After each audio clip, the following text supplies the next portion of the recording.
sa Adu University. At ngayon, nandito tayo para mag-interview ng ilan sa ating mga classmates tungkol sa topic na why is English important? So ano nga ba ang word English? Well, English is a concept of using one language when communicating and interacting with foreign people. Oo, tama, classmate. Ikaw, classmate, ano naman ang iyong ideya kung ano nga ba ang kahalagahan ng word? Para sa akin, importante ang word English dahil bibigay ito ng interaction, communication, at understanding sa iba't ibang klaseng tao. Dahil may sarili kasi tayong mother tongue sa ibang lugar, ibang bansa. So, importante ito. Ikaw, Tama. O ngayon, ano pang dapat gawin natin? Let's go! Find out more kung ano nga ba talaga ang kahalagahan ng word English dito sa loob ng Adamson University. Tara!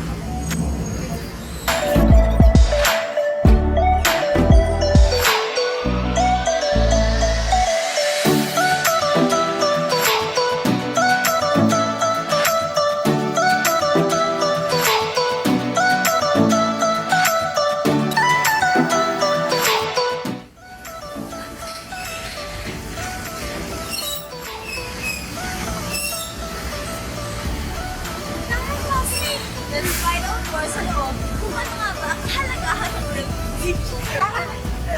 Teka lang pala, ito.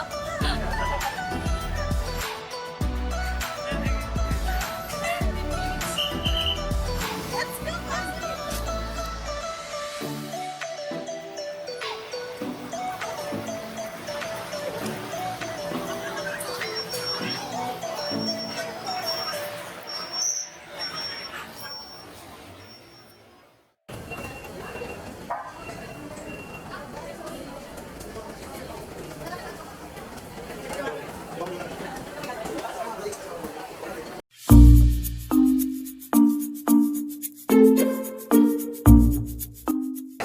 ano ang importance ng English sa course mo? I think importante siya kasi for example, kasi in future purposes yan eh. I mean like for example, may mga clients tayo na from other countries stuff, right? American for example. We're ready tayo mag-communicate well and syempre by means of communication, kailangan din natin English. For me, important siya kasi yung English kasi is siya global language. So, mas na-integrate siya ng lahat. So, more on tayo, dapat fluent tayo sa course natin para mag-communicate tayo sa mga foreigners.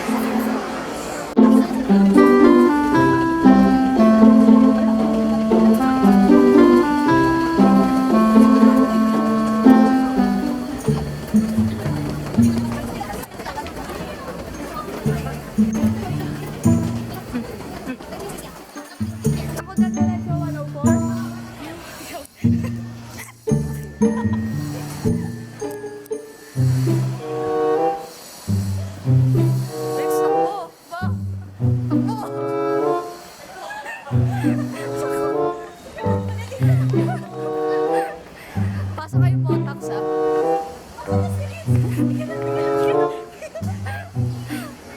Kuya, kuya.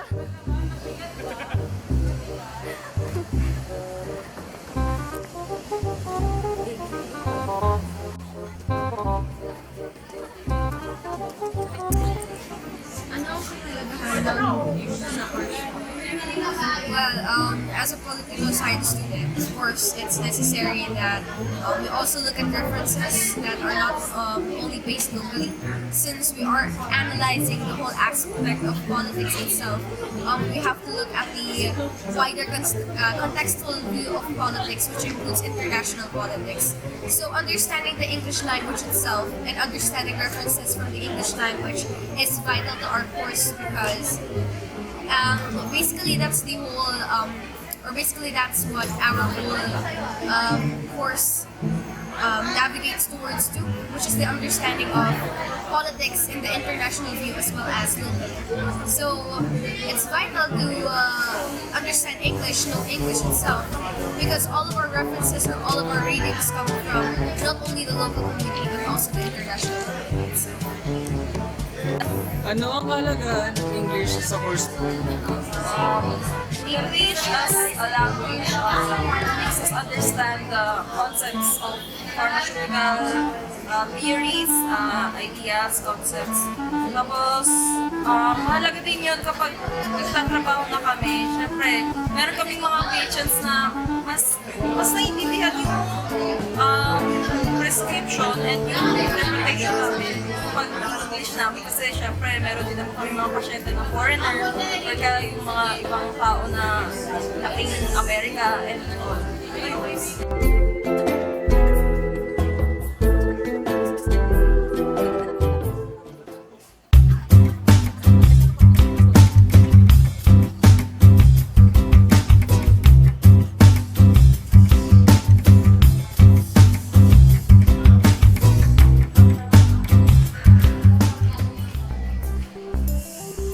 Necessary pa ba ang pag-aaral ng World English kahit ang kurso mo ay chemical engineering?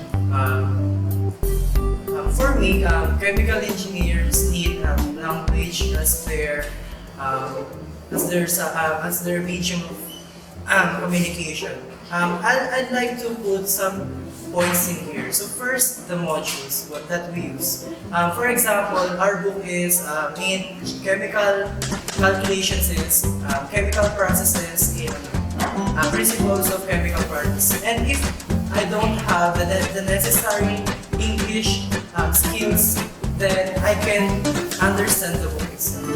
And for most of our subjects has this English subjects. And some it's written in English form. So I think it's necessary to have English communication. So second point is that it is our mode of instructions. Most of our professors use English as their communication with the students. So what if I don't know English? Then I can't understand what he is saying. So we know that English is very crucial in chemical engineering.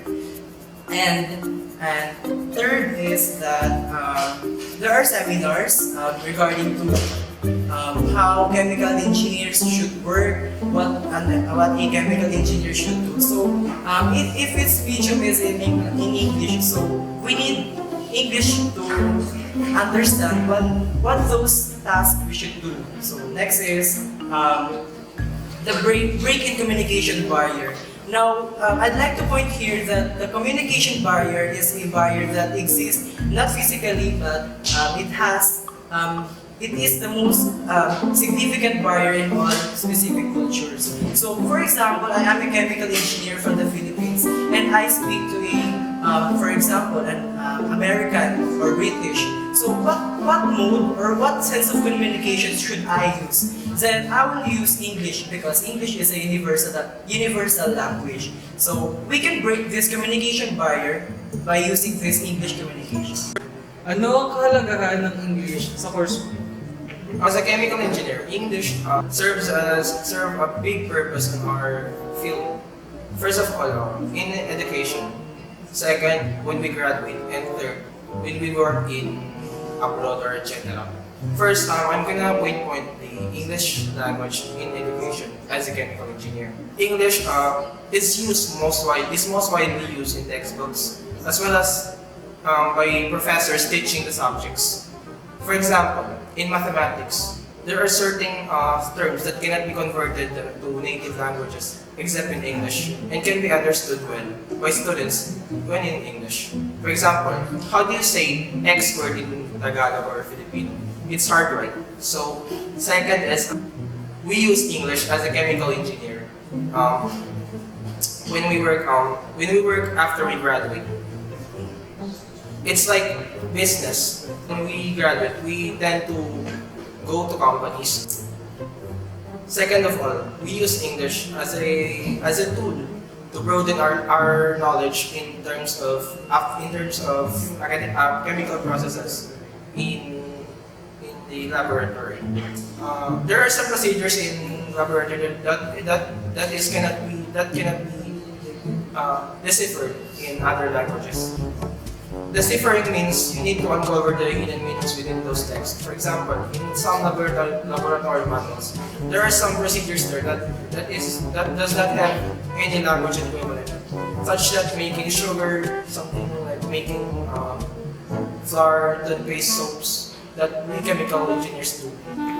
There are also some things in the laboratory that is best expressed in English and can be understood well by the many, such as the warnings in the laboratory, such as the MDS or material data sheets that is used to dispose chemicals in the laboratory that we use.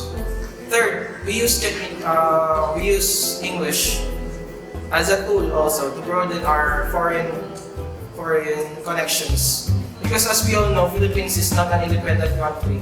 It's not dependent on its own. It depends on other countries such as the United States. It depends on other countries such as the United Kingdom and everything, and etc. etc. So why did I say that English is important in schools? Because as I have told earlier, English is a universal language, which means it is used in most countries. If not most countries, it is used in many countries, not just here in the Philippines. So this poses an advantage for us chemical engineers. When we talk in English or we can understand English, we can engage in businesses with other foreign countries. And with us, there are many, as I have researched, 10% of the chemical engineers who graduated tends to go to abroad, which means that English is still a great tool for them to succeed in that field. Necessary po ba ang pag-aaral ng World English kahit ang course of civil engineering? Of course, necessary siya kasi when it comes to businesses, di ba, kailangan mo naman kausapin yung mga foreign na tao na in English form kasi hindi nila may intindihan yun. Kasi ang English is medium of language ng mga tao.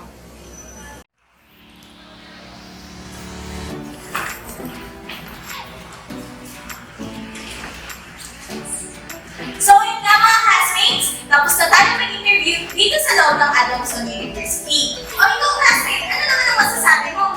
So yun nga classmate, ano ba ang realization natin nung nagkakandak tayo ng interview? Sa aming pag-conduct ng interview, ang World English language ay importante para sa kanilang course dahil karamihan sa mga subject nila ay English based. So maliban ang English bilang subject, sinabi rin ng aming mga na-interview na ang English ay importante dahil sa pangailangan natin ito sa paggamit sa komunikasyon. At sinabi rin nila na bilang mga engineers, mga pharmacists, mga poli-sci students, sa aming pag-graduate ay kinakailangan namin itong English bilang medium sa pakikipag-communicate nga sa mga foreign na clients, and then it is part na required siya sa mga ibang fields na aming papasukin sa aming pag-graduate. Isa sa mga na-interview namin ng isang pharmacy student. At sabi nga niya, importante ang World English dahil sa mga client na pwedeng foreigner. So, maliban dito, karamihan kasi sa atin nag-iibang bansa. So, importante din na meron silang kaalaman sa English para naman din sila mag-communicate sa mga foreigner. So, ikaw ha, ano masasabi? So, para sa atin, as an engineering student, World English is important. Kasi nga, kapag naging professional engineers na tayo, magagamit natin siya sa business transactions. Especially kapag ang mga kausap natin ay mga foreigner. And even kahit hindi naman foreigner, kahit mga Filipino, magagamit talaga natin siya kasi professionals na tayo. That's all for today, classmates! Oops! Don't forget that English is our lingua franca. Like and share!